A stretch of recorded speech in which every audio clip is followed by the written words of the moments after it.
தினம் ஒரு தேவ அதிகாரம். யோவான் எழுதிய நற்செய்தி. அதிகாரம் 1. இறைவசனம் 1 முதல் 51 முடிய.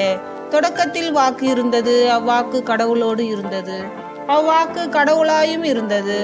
வாக்கு எனும் அவரே தொடக்கத்தில் கடவுளோடு இருந்தார். அனைத்தும் அவரால் உண்டாயின, உண்டானது எதுவும் அவரால் அன்றி உண்டாகவில்லை. அவரிடம் வாழ்வு இருந்தது, அவ்வாழ்வு மனிதருக்கு ஒளியாய் இருந்தது. அந்த ஒளி இருளில் ஒளித்தது, இருள் அதன் மேல் வெற்றி கொள்ளவில்லை. கடவுள் அனுப்பிய ஒருவர் இருந்தார், அவர் பெயர் யோவான். அவர் சான்று பகருமாறு வந்தார், அனைவரும் தம் வழியாக நம்புமாறு அவர் ஒளியை குறித்து சான்று பகர்ந்தார். அவர் அந்த ஒளி அல்ல, மாறாக ஒளியை குறித்து சான்று பகர வந்தவர். அனைத்து மனிதரையும் ஒளிர்விக்கும் உண்மையான ஒளி உலகிற்கு வந்து கொண்டிருந்தது. ஒளியான அவர் உலகில் இருந்தார். உலகு அவரால் தான் உண்டானது, ஆனால் உலகு அவரை அறிந்து கொள்ளவில்லை. அவர் தமக்குரியவர்களிடம் வந்தார், அவருக்கு உரியவர்கள் அவரை ஏற்றுக்கொள்ளவில்லை. அவரிடம் நம்பிக்கை கொண்டு அவரை ஏற்றுக்கொண்ட ஒவ்வொருவரும் அவர் கடவுளின் பிள்ளைகள் ஆகும் உரிமையை அளித்தார். அவர்கள் இரத்தத்தினாலோ உடல் இச்சையினாலோ ஆண்மகன் விருப்பத்தினாலோ பிறந்தவர்கள் அல்ல, மாறாக கடவுளால் பிறந்தவர்கள். வாக்கு மனிதரானார், நம்மிடையே குடிகொண்டார். அவரது மாட்சியை நாங்கள் கண்டோம். அருளும் உண்மையும் நிறைந்து விளங்கிய அவர் தந்தையின் ஒரே மகன் என்னும் நிலையில் இம்மாட்சியை பெற்றிருந்தார். யோவான் அவரை குறித்து, எனக்கு பின் வரும் இவர் என்னை விட முன்னிடம் பெற்றவர், ஏனெனில் எனக்கு முன்பே இருந்தார் என்று நான் இவரை பற்றியே சொன்னேன். இவரது நிறைவிலிருந்து நாம் யாவரும் நிறைவாக அருள் பெற்றுள்ளோம். திருச்சட்டம் மோசே வழியாக கொடுக்கப்பட்டது, அருளும் உண்மையும் இயேசு கிறிஸ்து வழியாய் வெளிப்பட்டன. கடவுளை யாரும் என்றுமே கண்டதில்லை. தந்தையின் நெஞ்சத்திற்கு நெருக்கமானவரும் கடவுள் தம்மை கொண்டவருமான ஒரே மகனே அவரை வெளிப்படுத்தியுள்ளார். எருசலேமில் உள்ள யூதர்கள் குருக்களையும் லேவியர்களையும் யோவானிடம் அனுப்பி, நீர் யார் என்று கேட்டபோது அவர், நான் மெசியா அல்ல என்று அறிவித்தார். இதை அவர் வெளிப்படையாக கூறி மறுக்காமல் ஒப்புக்கொண்டார். அப்போது, அப்படியானால் நீர் யார்? நீர் எலியாவா என்று அவர்கள் கேட்க, அவர், நான் அல்ல என்றார். நீர்தாம் வரவேண்டிய இறைவாக்கினரா என்று கேட்டபோதும் அவர் இல்லை என்று மறுமொழி கூறினார். அவர்கள் அவரிடம், நீர் யார்?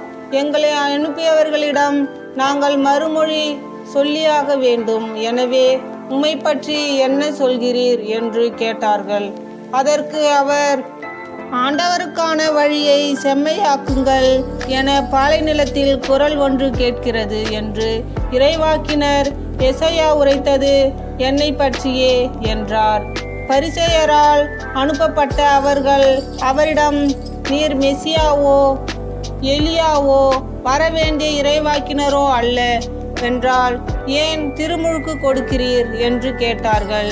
யோவான் அவர்களிடம், நான் தண்ணீரால் திருமுழுக்கு கொடுக்கின்றேன், நீங்கள் அறியாத ஒருவர் உங்களிடையே நிற்கிறார், அவர் எனக்கு பின் வருவார், அவருடைய மிதியடி வரை அழிக்கக்கூட எனக்கு தகுதி இல்லை என்றார். இவையாவும் யோர்தான் ஆற்றுக்கு அக்கறையில் உள்ள பெத்தானியாவில் நிகழ்ந்தன. அங்குதான் யோவான் திருமுழுக்கு கொடுத்து கொண்டிருந்தார். மறுநாள் இயேசு தம்மிடம் வருவதைக் கண்ட யோவான், இதோ கடவுளின் ஆட்டுக்குட்டி, ஆட்டுக்குட்டியாம் இவரே உலகின் பாவத்தை போக்குபவர். எனக்கு பின் வரும் இவர் என்னை விட முன்னிடம் பெற்றவர், ஏனெனில் எனக்கு முன்பே இருந்தார் என்று நான் இவரை பற்றியே சொன்னேன். இவர் யாரென்று எனக்கும் தெரியாதிருந்தது, ஆனால் இஸ்ரேல் மக்களுக்கு இவரை வெளிப்படுத்தும் பொருட்டே நான் வந்துள்ளேன். தண்ணீரால் திருமுழுக்கு கொடுத்தும் வருகின்றேன் என்றார்.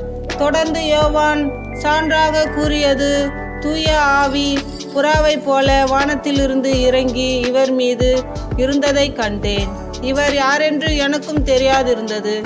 ஆனால் தண்ணீரால் திருமுழுக்கு கொடுக்கும்படி என்னை அனுப்பியவர் தூய ஆவி இறங்கி யார் மீது இருப்பதை காண்பீரோ அவரே தூய ஆவியால் திருமுழுக்கு கொடுப்பவர் என்று என்னிடம் சொல்லியிருந்தார். நானும் கண்டேன். இவரே இறைமகன் என சான்றும் கூறி வருகிறேன்.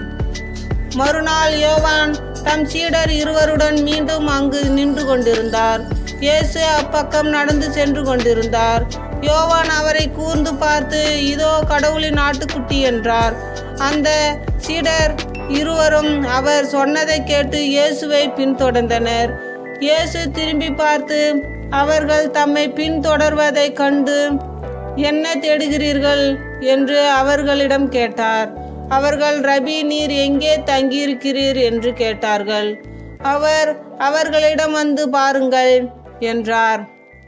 அவர்களும் சென்று அவர் தங்கியிருந்த இடத்தை பார்த்தார்கள். அப்பொழுது ஏறக்குறைய மாலை 4 மணி. அன்று அவர்கள் அவரோடு தங்கினார்கள். யோவான் சொன்னதை கேட்டு இயேசுவை பின்தொடர்ந்த இருவருள் அந்திரேயர் ஒருவர். அவர் சீமோன் பேதுருவின் சகோதரர். அவர் போய் முதலில் தம் சகோதரரான சீமோனை பார்த்து, மெசியாவை கண்டோம் என்றார். மெசியா என்றால் அருட்பொழிவு பெற்றவர் என்பது பொருள். பின்பு அவர் சீமோனை இயேசுவிடம் அழைத்து வந்தார். இயேசு அவரை கூர்ந்து பார்த்து, நீ யோவானின் மகன் சீமோன், இனி கேபாய் எனப்படுவாய் என்றார். கேபாய் என்றால் பாறை என்பது பொருள். மறுநாள் இயேசு கலிலேயாவுக்கு செல்ல விரும்பினார். அப்பொழுது அவர் பிலிப்பை கண்டு, என்னை பின்தொடர்ந்து வா என கூறினார். பிலிப்பு பெத்தாசாய்தா என்னும் ஊரை சேர்ந்தவர். அந்திரேயா, பேதுரு ஆகியோரும் இவ்வூரையே சேர்ந்தவர்கள். மோசேயும் குறிப்பிட்டுள்ளவரை நாங்கள் கண்டுகொண்டோம். நாசரேத்தை சேர்ந்த யோசேப்பின் மகன் இயேசுவே அவர் என்றார். அதற்கு நத்தினியேல், நாசரேத்திலிருந்து நல்லது எதுவும் வர முடியுமோ என்று கேட்டார். பிலிப்பு அவரிடம் வந்து பாரும் என்று கூறினார்.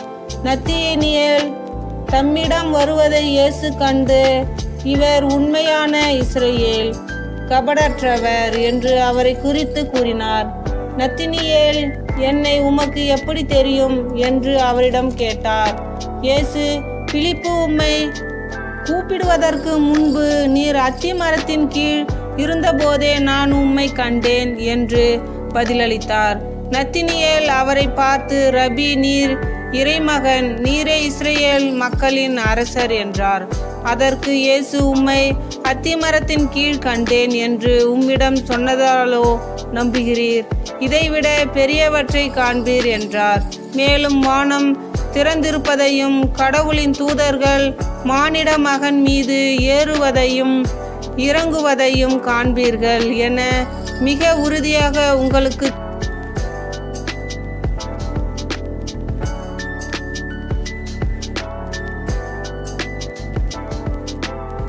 சொல்கிறேன் என்று அவரிடம் கூறினார். இது ஆண்டவரின் அருள்வாக்கு. இறைவா, உமக்கு புகழ். ஆமேன். அல்லேலூயா. நன்றி.